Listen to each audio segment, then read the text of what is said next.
अगर आपका बजट कम है और आपकी ख्वाहिश है कि आपके पास कोई प्रीमियम कार कंपनी की एसयूवी हो, तो सबसे कम में जो मिल जाएगी वो है BMW की X1।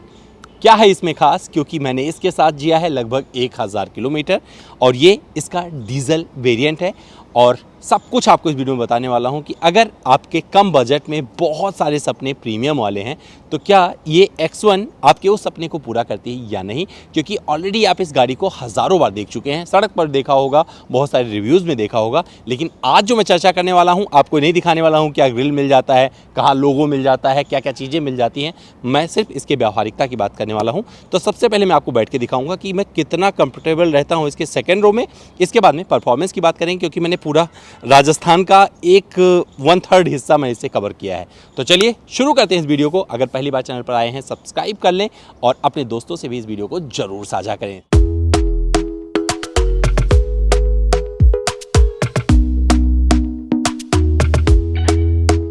Talk to me nice, talk to me honestly. Look in my eyes, don't let it fall on me. Say you're a good guy, make me believe it.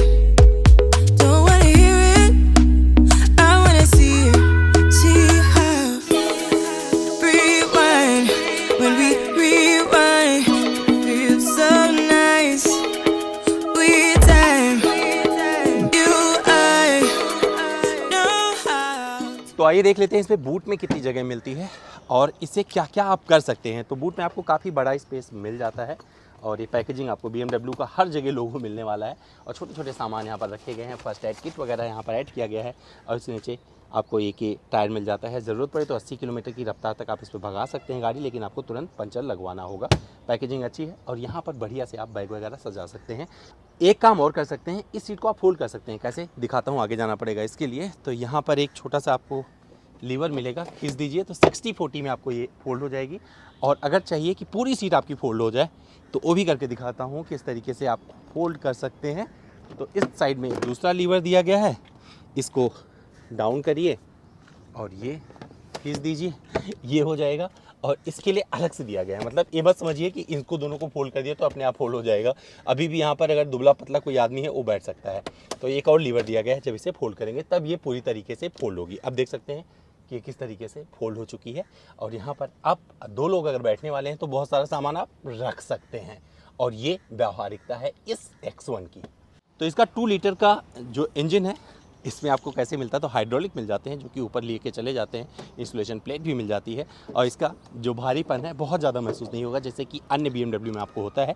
और ये पूरी पैकेजिंग मिल जाती है। Twin power turbo diesel engine इसमें लगा है, 188 bhp की शक्ति देता है और 400 Nm का टॉर्क देता है।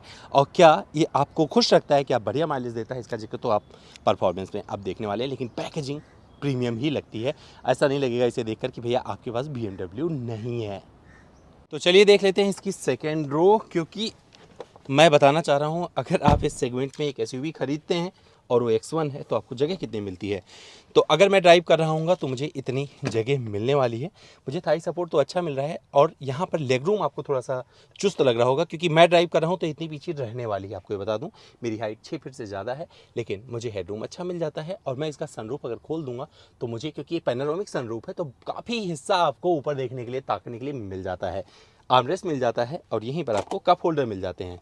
तो पूरी व्यवस्था इसमें दे दी गई है जिसमें आप आराम से बैठकर लंबी दूरी की यात्रा कर सकें। लेकिन विडंबना ये है कि मैंने इस सीट पर बैठकर यात्रा नहीं की है, मैंने आगे वाली सीट पर बैठकर यात्रा की है। तो थोड़ी बातें आगे वाली सीट की करेंगे, लेकिन चलते चलते बता दूं यहाँ पर आपको AC वेंट मिल जाता है और C टाइप USB चार्जर मिलता है। और साथ ही यहाँ पर आपको पानी की बोतल वगैरह लगाने की जगह मिल जाती है। तो एक बढ़िया सीट आपको यहाँ पर मिलने वाली है जिसे आप थोड़ा सा आगे पीछे कर सकते हैं। उसके लिए बटन नहीं दिया गया है। एक ये वाला पार्ट देखें, मैं दिखाना चाह रहा हूँ, तो इससे आप आगे कर सकते हैं और थोड़ा सा इसे एडजस्ट कर सकते हैं। तो थोड़ा सा रिक्लाइनिंग की आपको सुविधा इसमें मिल जाती है। तो कंफर्टेबल कितना है इससे आपको अंदाज़ा लग गया होगा, लेकिन मैं इसमें बैठकर यात्रा नहीं करने वाला हूँ। अब मैं आपको ले चलता हूँ फ्रंट सीट पर, क्योंकि मैंने लगातार इसे ड्राइव किया है और वहाँ देखते हैं कि मैं कितना कंफर्टेबल था या हूँ, तो आपको वहाँ दिखाते हैं। तो मैं इसके फ्रंट सीट पर आ गया हूँ और जब मैं ड्राइव कर रहा हूँ तो मेरी ये पोजीशन होने वाली है। और जब मैं सीट बेल्ट लगा लेता हूँ तो मैं कैसे बैठता हूँ वो भी आपको दिखा देता हूँ। और स्टीयरिंग को आप ऊपर नीचे शिफ्ट कर सकते हैं और ये मतलब टेलीस्कोपिक की सुविधा यहाँ पर मिलती है।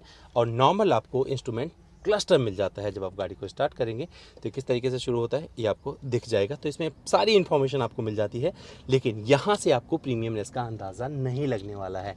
और जैसे कि बताया कि कम बजट की, लगभग अगर जिसका बजट है 43 लाख रुपए के आसपास एक शोरूम, तो वहाँ पर ये गाड़ी मिलती है। तो आपको बहुत जगह इसमें कॉस्ट कटिंग नज़र आने वाली है, लेकिन टच एंड फील पूरी तरीके से BMW वाला है। और पैनोरामिक सनरूफ मिल जाता है, वन टच ये पीछे जाएगा।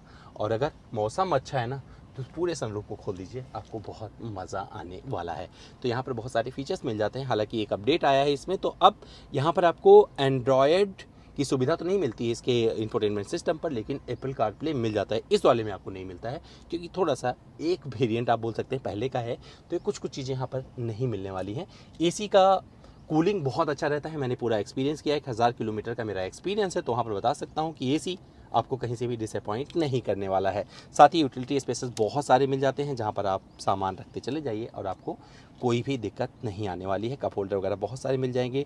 और यहाँ पर इको प्रो मतलब ड्राइविंग के कुछ मोड मिल जाते हैं, और थोड़ा मोड़ा आपको ऑफ रोडिंग के एक आध ऑप्शन मिल जाते हैं, जिस पे आप चूज कर सकते हैं। और यहाँ पर पूरा का पूरा ये जो दिया गया है, इससे आप अपना ये पूरा इंफोटेनमेंट सिस्टम यहीं से एक्सेस कर सकते हैं। तो इंफोटेनमेंट सिस्टम यहाँ से एक्सेस कर सकते हैं, यहाँ से एक्सेस कर सकते हैं, और यहाँ से एक्सेस कर सकते हैं। तो 3 जगह पे आपको सहूलियत मिल जाती है। और यहाँ पर आपको ऑटोमेटिक AC क्लाइमेट कंट्रोल मिल जाता है। तो पैडल शिफ्टर के साथ में सब कुछ अपनी कहानी तब कहता है जब आप इसे चला रहे होते हैं। मैं अभी आपको परफॉर्मेंस बताऊंगा, मुझे माइलेज कितना मिला है, और साथ ही चलाने में कैसी है, सस्पेंशन कैसे काम करते हैं, क्योंकि BMW है लेकिन ये X1 है, तो X1 का जो सस्पेंशन है किस तरीके से काम कर रहा है, ब्रेकिंग बाइट्स कैसे आते हैं, तो इन सब का जिक्र होगा आप आगे। तो चलिए अब चला लेते हैं।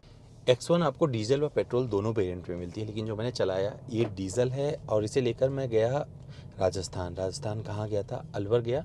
अलवर से मैं फिर पहुँचा राजगढ़ होते हुए सीधे के सीधे जयपुर।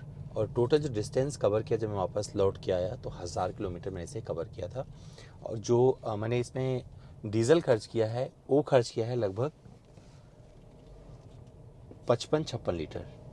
और मुझे जो माइलेज कंसिस्टेंटली इस पर नज़र आ रहा था, क्योंकि सबसे पहले मैं माइलेज बता देता हूँ आपको, तो जो मुझे कंसिस्टेंटली माइलेज इस पर मिल रहा था वो था 14 किलोमीटर प्रति लीटर। और ये मुझे लगातार दिखा रहा था। जो मेरी स्पीड थी, मैंने बहुत ज़्यादा नहीं भगाया था, क्योंकि जो यहाँ पर लिमिट होती है उसके हिसाब से चलाया, नहीं कि मैं किसी रोड पर कुछ भी मैं भागने की कोशिश कर रहा था।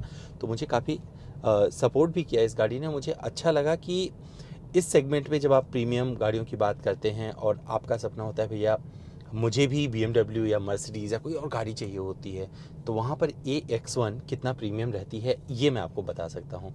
तो सच में इसे मुड़कर लोग देखते हैं, अभी भी इतने समय के बाद भी इस गाड़ी को लोग मुड़ के देखते हैं, ये मुझे अच्छा लग रहा था। लोग इसके साथ फ़ोटो भी खिंचवा रहे थे कुछ जगह पे, तो वो भी मुझे जम रहा था। और लगेगा आपको कि भैया ये छोटी गाड़ी है, X1 है, लगभग 43 लाख रुपए एक शोरूम कीमत पर मिलती है, तो वहाँ पर आके आपको बहुत कुछ जगह वगैरह में कंप्रोमाइज़ करना पड़ेगा। तो जैसे कि मैंने आपको पीछे बैठ के दिखाया कि सच में मुझे कोई दिक्कत नहीं है पीछे बैठने में, लेकिन जब मैं ड्राइव कर रहा हूँ तो मुझे एकदम दिक्कत नहीं है, बहुत ही कंफर्टेबल है। मैं इसे अपने हिसाब से इलेक्ट्रिकली एडजस्ट कर सकता हूँ आगे पीछे। और जो मुझे विजिबिलिटी मिलती है आगे की वो बहुत अच्छा है। ए पिलर कुछ भी बाधा उत्पन्न नहीं करता है, ये मुझे अच्छा लग रहा है, क्योंकि बहुत सारी गाड़ियों में ये ना बाधक बन जाता है विजिबिलिटी में, लेकिन इसमें कुछ ऐसा प्रतीत नहीं होता है।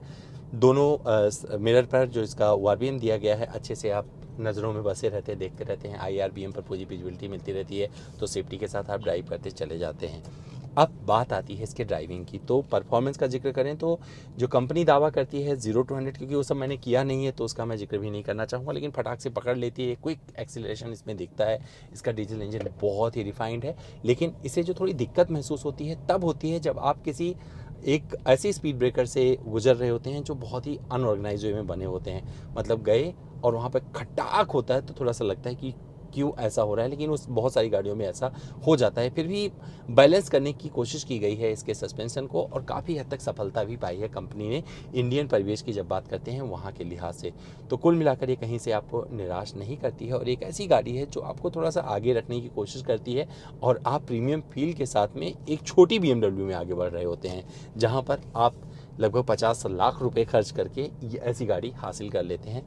म्यूज़िक का साउंड सिस्टम बहुत लाजवाब है। एसी का ज़रूरत सबसे ज़्यादा पड़ता है जब बारिश ख़त्म हो रही होती है, और इस उमस में एसी ने मुझे कभी निराश नहीं किया है और बहुत कुछ मेरे हाथ में रहता है। हालांकि मुझे लगता है कि अगर इसमें वायरलेस चार्जिंग वगैरह की सुविधा होती तो ज़्यादा अच्छा रहता। तो बहुत सारे फीचर्स आपको इसमें नहीं मिलने वाले हैं, लेकिन जो फीचर्स मिलते हैं वहाँ पर आपको BMW, मतलब जिसका लोगो है BMW, उसके साथ में आप सब भूल जाते हैं। चलो भैया हमारे पास BMW है।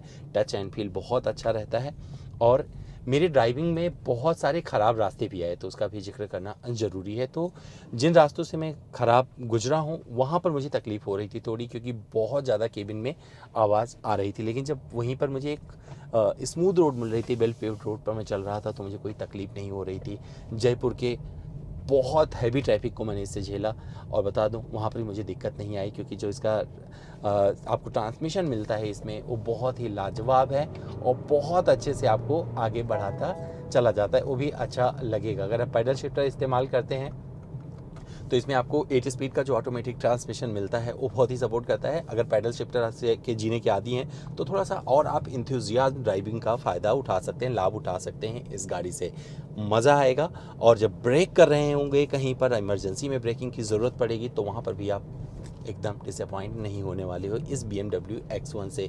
तो जो कंपटीशन है, इस कंपटीशन में सबसे ज़्यादा वैल्यू क्रिएट करती है BMW की X1।